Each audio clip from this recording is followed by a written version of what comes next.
Hi, I'm Mark Straker and I'm here today with Bunmi, and you're watching Up Close and Personal.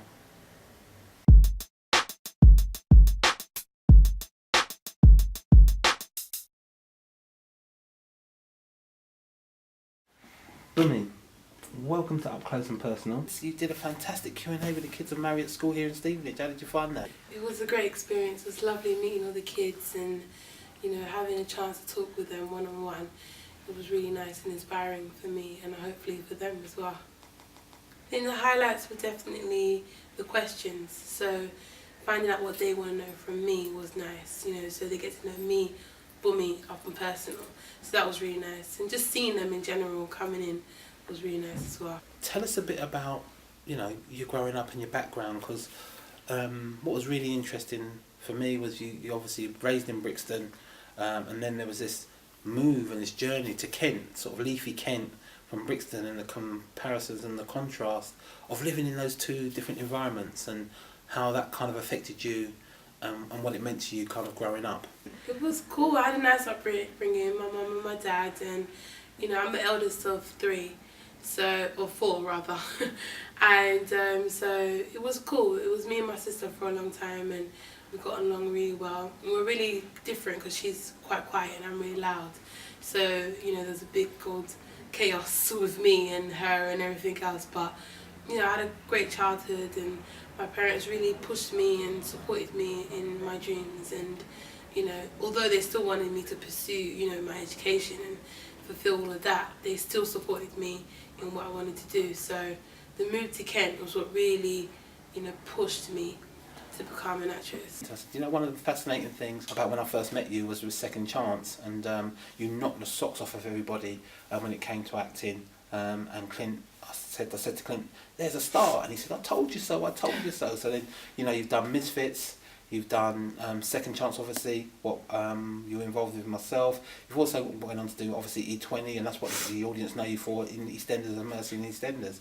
So tell us a bit about what that was like in your journey as far as all of that was concerned. I found that I kind of fell into it. First of all, I was really fortunate to be at the right place at the right time, and I was recognised for what I can do as a performer. So my first thing was Fallout. It was my first film for Channel 4. That's where I met Clint, and from there he said, would you like to do Second Chance? And I was just so happy, and to hear that type of feedback is amazing. I try to be the best at what I do, and in every job I try and take as much as I can from it, so that the next one I can excel even more. So going from Second Chance and then into Misfits, I've been able to play so many different types of characters. Misfits I was bold, and Second Chance I was a crazy teenager, and and in WAGs, Future Wags of Great Britain, I'm a wild party goer. So I've been able to play so many different characters that in all of that I take it all, and for my next job I hope to do a whole different type of character, and take all of my things I've learned with it along, and hopefully make the best out of that as well. What I found really intriguing was the local press, it was actually in a Voice newspaper, in which you were really frank and gave a frank discussion or frank interview about being black female within the industry, and it was that whole thing about the different shades of blackness within the industry, not just to the black community, but what the realities are like for you as an actress in the industry itself. It was really enlightening. Talk to me a bit about the whole kind of Beyonce lightning thing and the acceptable face of what it's like to be within the industry. Well, first of all, I don't really like to focus on it too much because I feel like it will hold me back. But I also have to be aware of it so that when I do come across it, I know how to deal with these type of issues. So I try to make sure that I don't want you to focus on the fact that I'm a black woman and I'm darker skinned. Don't focus on that. But unfortunately they do. So I find that I make sure that I be the best in what I do. So I give 100% in my performance, in my audition, so that they can't have to think, okay, does she look right for the part? Is she pretty enough? But am I pretty enough by whose standards? So hopefully I want to be able to break all of that, I don't know how to put it, but break all of those thoughts and all those stigmas, and just let's focus on the talent, as opposed to, okay, she's a bit too dark for this role, she's not that pretty. It's hard for us because I find that a lot of dark-skinned women are portrayed to be, quite angry or, less attractive and, kind of trailing behind somebody, or they have some sort of issue and they can't love someone. I think as well as that is true, of course, within every culture and every race, there's also other stories.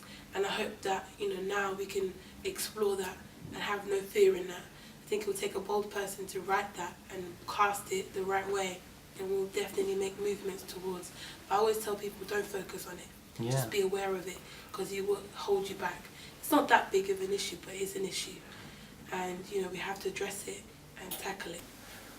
One of the things that was really, really interesting for me was when you were talking about the type, Whoopi Goldberg, who is a fantastic actress, she broke that type, she broke that mould, she broke that stereotype and label of being a black actress who didn't fit the sort of the glamorous Beyonce type mould, but went on to do fantastic things. And I know that Whoopi Goldberg has been an inspiration to you.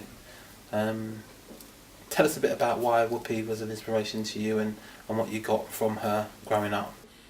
She had a big impact on me. I mean, when I was a kid, I watched Sister Act and I was obsessed with the movie. I wanted to be a nun, for a while. But, she, to me, is someone that, she's broken a lot of bounds. I mean, she's won Oscars, she's a fabulous actress and a comedian. And I think what she does for me personally is just give me the extra kick that I need.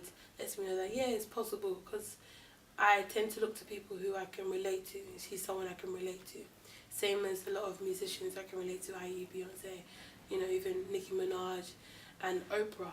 All these different kinds of people, these different kinds of women I relate to. So I absolutely love Whoopi and what she's done, and I would love to follow in her footsteps and, excel in the way that she has.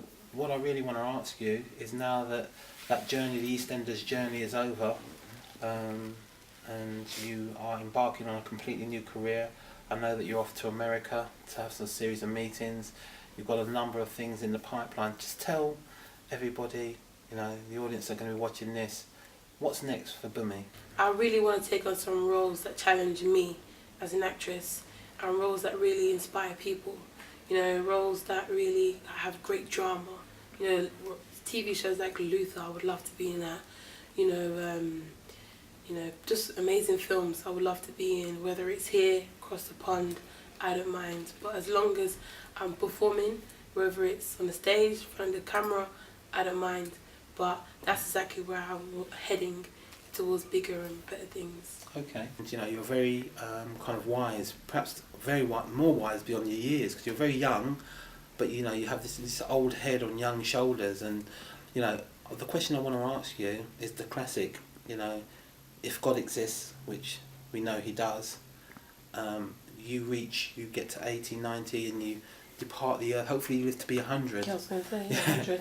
But after your time on this earth is up, it's a question of you reach the pearly gates and God is there. And my question would be, what would you expect him or want him to say to you, looking back on your life and on your career? Wow. I'd love for him to say to me that I've done what he wanted me to do.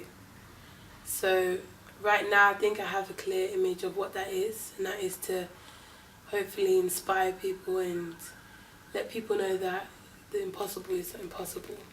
Anything you can do in the world, you can do. So I feel like that's what I'm meant to let people know. Hopefully, I just want him to say that you've done well, you've done your job. Despite all the crazy stuff you do, you still remained, true to yourself and to me. I hope I represent him in the right way as well. That's what my hope is, so yeah. Bunmi, thank you very much for your time. Thank you.